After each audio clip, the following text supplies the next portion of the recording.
Welcome to a quick overview of the three most important things to understand about the product formerly known as Rally.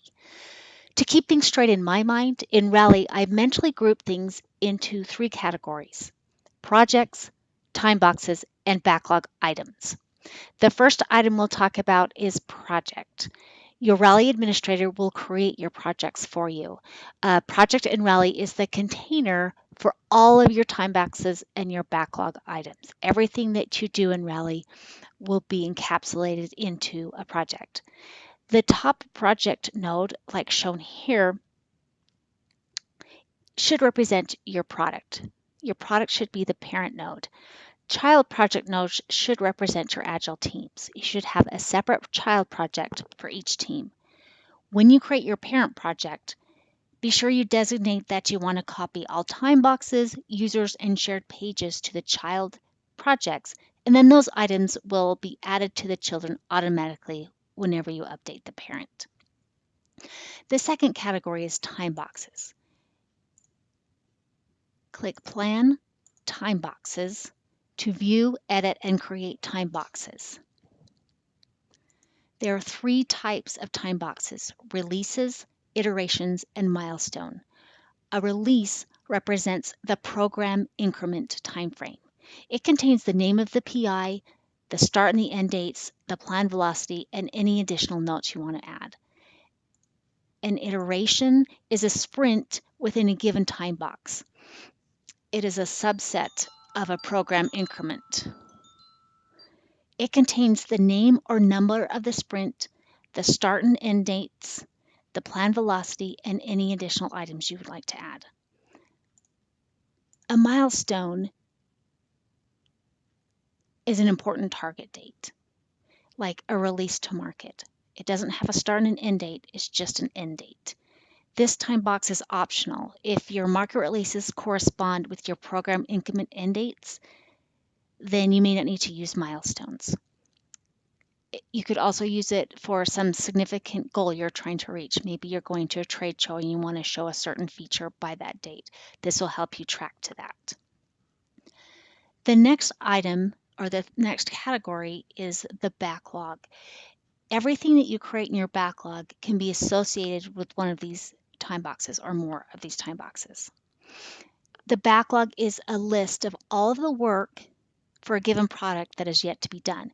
It can be broken into and organized in a hierarchical structure with up to 5 levels. Each one of these levels can exist independently or be tied to a parent. If you click Portfolio and Portfolio Items,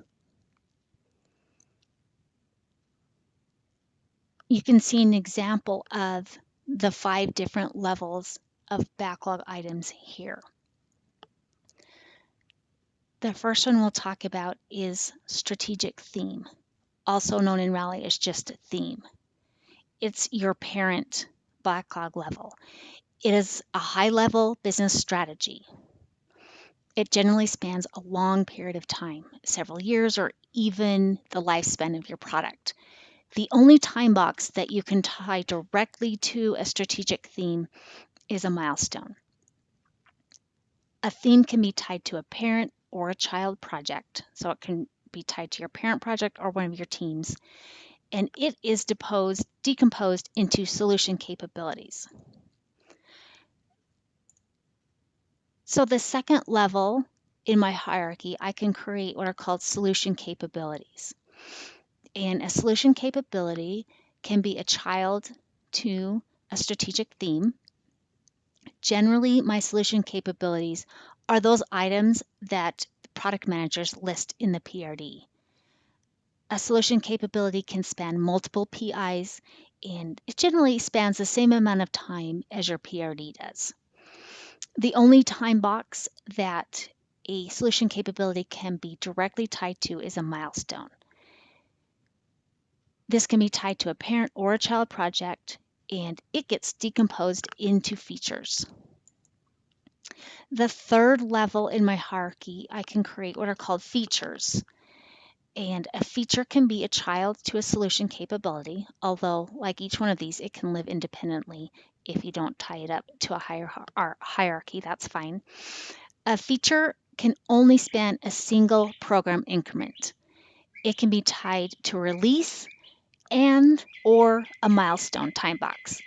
It can be tied to a parent or a child project, and it gets decomposed into user stories. Now, user stories are the actual items that teams will work on during an iteration. These are where the tasks are assigned to individuals.